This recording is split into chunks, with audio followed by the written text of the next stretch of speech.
உலக மக்கள் எல்லோருக்கும் வணக்கம். சிவம் ஜோதிடம் மூலியமாக நான் உங்கள் ஜி கோபால் பேசுகிறேன். இன்னைக்கு பேசக்கூடிய தலைப்பு என்னன்னா மாத பலன்கள். மாத பலன்கள் வரிசையில் செப்டம்பர் மாத பலன்கள் துலாம் ராசிக்காரருக்கு எப்படி இருக்க போகிறது? இப்போ துலாம் ராசிக்கு இந்த மாத பலனை நம்ம சொல்றோம்.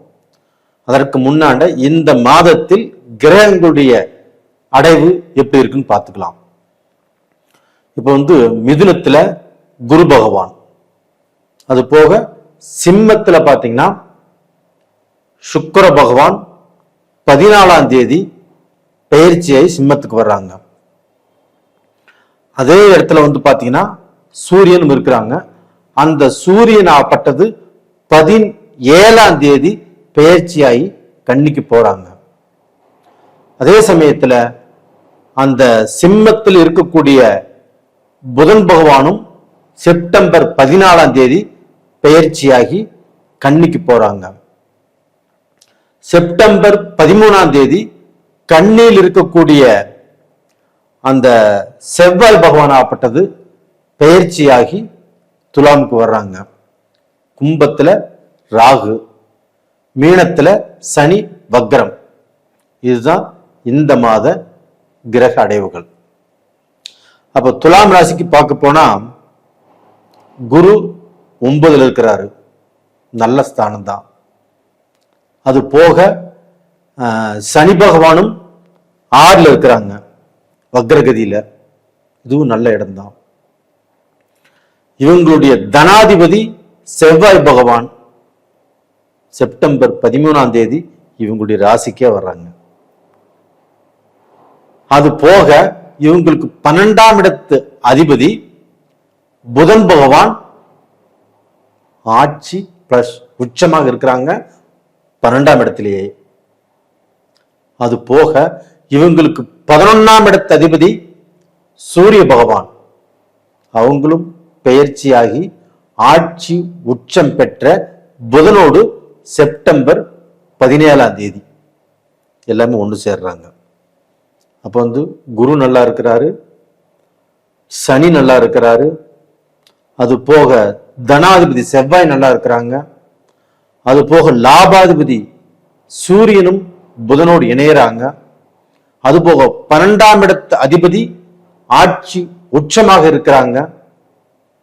இவ்வளவு விஷயங்கள் இவங்களுக்கு ரொம்ப நல்லா இருக்கிறாங்க. இது போக இவங்களுக்கு 5ஆம் இடத்தில் ராகு இருந்து இவங்களுக்கு தோஷத்தை கொடுக்கணும். ராகு 5ஆம் இடத்துல இருந்தா கண்டிப்பாக இவங்க பூர்வீக பிரச்சனைகள், மக்களால் பிரச்சனைகள், சொத்துல பிரச்சனைகள், டிராவல் பண்றதுல பிரச்சனைகள், இதெல்லாம் வர்றதுக்கு வாய்ப்புகள் இருக்குது. ஆனா அந்த ராகுவை குரு பார்த்துடுறாங்க. இதனால ராகுனாலையும் எந்த பிரச்சனையும் இல்லை. அப்ப டோட்டலா பாத்தீங்கன்னா இந்த சுக்கிர பகவானை சுத்தி உள்ள எல்லா கிரகங்களும் நல்லா இருக்குது. ஆனா அந்த சுக்கிர பகவான் மட்டும் கேதுவின் பிடியில். அந்த சுக்கிர பகவான் எங்க இருக்கிறார் அப்படின்னா 11ஆம் இடத்துல கேதுவோட இணைஞ்சிருக்கிறார். அப்ப குரு நல்ல வாய்ப்பு கொடுப்பாரு, நல்ல சம்பாத்தியத்தையும் கொடுப்பாரு. உங்களுடைய வாழ்க்கையில முன்னேற்ற பாதையில நீங்க செல்வதற்குண்டான எல்லா வாய்ப்புகளையும் குரு பகவான் கொடுத்துருவார். அதே சமயத்துல சனி பகவான் நீங்க எந்த தொழில் செய்யணும், எந்த தொழில் செய்யக்கூடாது, அந்த தொழில உங்களுக்கு எப்படி லாபத்தை கொடுக்கணும், அந்த தொழில உங்களுக்கு எப்படி அனுபவத்தை கொடுக்கணும், அனுபவமும் பணமும் உங்களுக்கு கண்டிப்பாக சனி பகவானால் கண்டிப்பாக கொடுக்கப்படும். அப்ப இப்ப சனி வக்ரகதியில் இருந்தாலும் இன்னுமே வேகமா செயல்படுவார். அப்ப இந்த காரணத்தினால சனி பகவானால உங்களுக்கு அற்புதமான பலன் கிடைக்கும். அதுவும் இல்லாமல் சனி பகவான் துலாம் ராசிக்கு 6ஆம் இடத்துல இருக்கிறாங்க. அப்ப 6, 11, 3 இந்த மாதிரி இடத்துல சனி பகவான் இருப்பது யோகம். அப்ப துலாம் ராசிக்கு 6ஆம் இடத்துல இருக்கிறாரா, 6ஆம் இடத்துல இருந்து நீங்கள் தொழிலும் சரி, வேலையும் சரி, ஒரு பிசினஸும் சரி, ஒரு வியாபாரமும் சரி, இதுல உங்களுக்கு வளர்ச்சியை கொடுப்பதற்கு தான் அந்த சனி பகவான் அங்கே பயிற்சியே வந்திருக்கிறாரு. அது போக பார்த்தீங்கன்னா உங்களுக்கு தனாதிபதி, அதாவது ஒருத்தருக்கு எவ்வளவு தொழில் செஞ்சாலும் பணம் கைக்கு வரணும். அந்த பணத்தை நம்ம கொஞ்சமாவது மிச்சம் வைக்கணும். எவ்வளவு வேணா சம்பாதிக்கலாம், சம்பாதிச்சு அப்படியே செலவு பண்ணிட்டு போயிட்டோம்னா நம்மளுடைய வாழ்க்கை, நம்மளுடைய இம்ப்ரூவ்மெண்ட் என்னன்னா எதுவுமே இருக்காது. அப்ப சம்பாதிக்கிறதுல நம்ம கொஞ்சமாவது மிச்சம் வைக்கணும். அப்படி மிச்சம் வைக்கிறதுக்கு 11ஆம் இடத்து அதிபதியும் 2ஆம் இடத்து அதிபதியும் தனாதிபதியும் நல்லா இருக்கணும். அப்ப அந்த தனாதிபதி செவ்வாய் பகவான் உங்களுடைய ராசிக்கே செப்டம்பர் 13ஆம் தேதி வர்றாரு. அப்படி வரக்கூடிய செவ்வாய் பகவானை குரு பகவான் 5ஆம் பார்வையாக அந்த செவ்வாயை பார்த்துறாரு. இதனால குரு மங்கள யோகம் அப்படிங்கிறது உங்களுக்கு கிடைக்குது. அதனால தனம் பணம் ஏதாவது ஒரு வழியில நீங்க சம்பாதிச்சுட்டு இருப்பீங்க.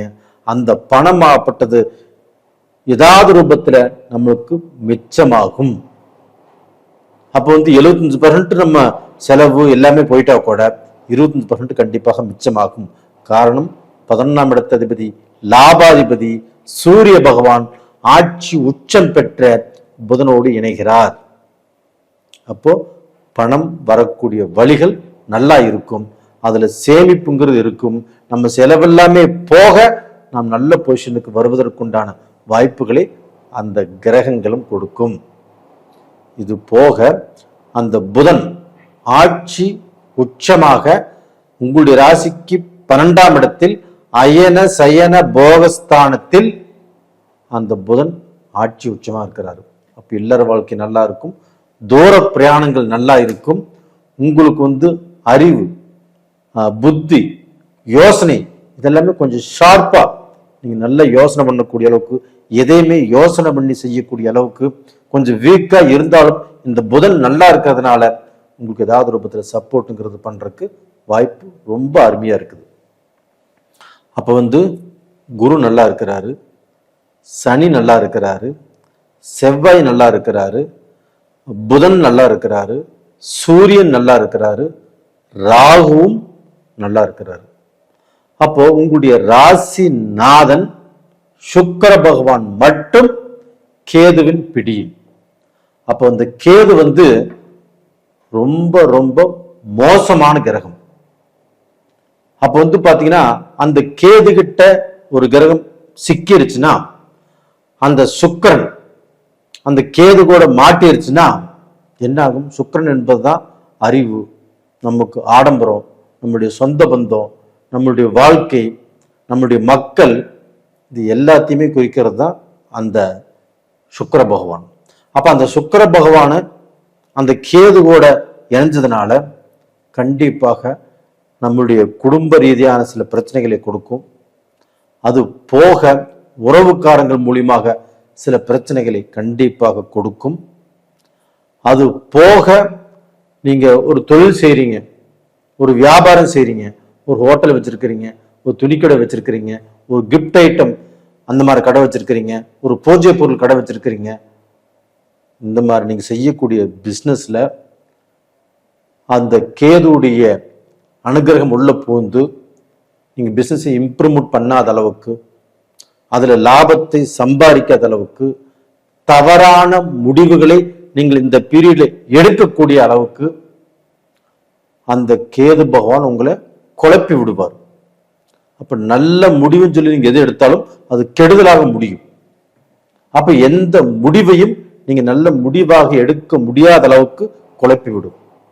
அப்ப டோட்டலா பாத்தீங்கன்னா இந்த பீரியட்ல நீங்க ரொம்ப ரொம்ப நிதானமாக, ரொம்ப சாதுரியமாக ஒரு முடிவு எடுக்கிறீங்கன்னா ஒரு முறைக்கு 10 முறை யோசனை பண்ணி ஒரு முடிவு எடுப்பது உங்களுக்கு நல்லது.